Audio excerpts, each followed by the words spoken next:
The Minister of Energy and Green Transition, Dr. John Abdullahi Jinapor, has announced that Ghana is set to build a second gas processing plant to boost the country's energy supply. He made the announcement at a media briefing at the Jubilee House on March 7, 2025.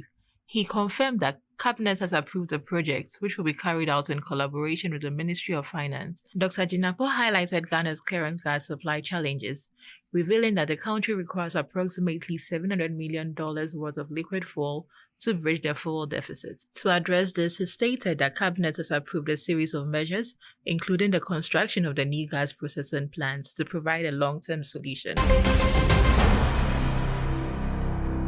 President John Dramani Mahama has appointed Judith Adjobah Blay as the new acting Chief Executive Officer of the Ghana National Gas Company Limited. Her appointment follows the resignation of former CEO Dr. Ben Asante. Meanwhile, Robert Kofi Latte, previously the director in charge of operations, has been promoted to Deputy Managing Director, reinforcing leadership at Ghana Gas. Head of Corporate Communications Richard Kek-Mensah confirmed the appointment in a statement, describing Adjobah Blay's selection as a significant milestone for the country's energy sector. He highlighted her extensive experience in leadership, policy development, and sustainable business practices. Until her appointment, Adjobah Blay served as Deputy Director of Contracts Administration at the Petroleum Commission of Ghana, where she spearheaded a 25% annual increase in local supplier participation in the upstream petroleum industry. She previously worked as Manager of Community Relations at the Commission, integrating environmental, social, and governance principles into industry strategies. Tanzania is set to open new oil and gas exploration opportunities, with the licensing round scheduled to begin in May. A total of 26 blocks will be available, 3 in Lake Tanganyika and 23 in the Indian Ocean.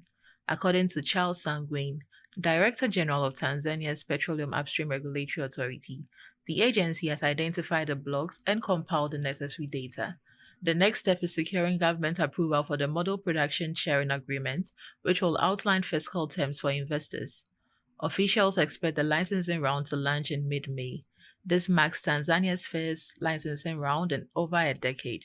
The last one, held in 2014, attracted major international energy firms but faced delays due to regulatory uncertainties and fiscal negotiations. The country holds an estimated 57 trillion cubic feet of natural gas reserves, positioning it as a key player in East Africa's energy sector. The Australian federal government has approved the development of 3 onshore wind projects in New South Wales, adding 2.4 gigawatts of renewable energy capacity. The projects include a 1,332 megawatts Liverpool Range wind project near Kula, the 700 megawatt Spices Creek wind project near Kogong, both within the Central West Orana Renewable Energy Zone, and the 372 megawatt Hills of Gold wind project. Together, they are expected to offset 6.5 million tons of carbon dioxide annually. Earlier in March 2025, the government also granted feasibility licenses for 2 offshore wind projects along Australia's southeastern coast, with a combined capacity of 3.2 gigawatts. These initiatives align with the country's effort to expand renewable energy and reduce carbon emissions.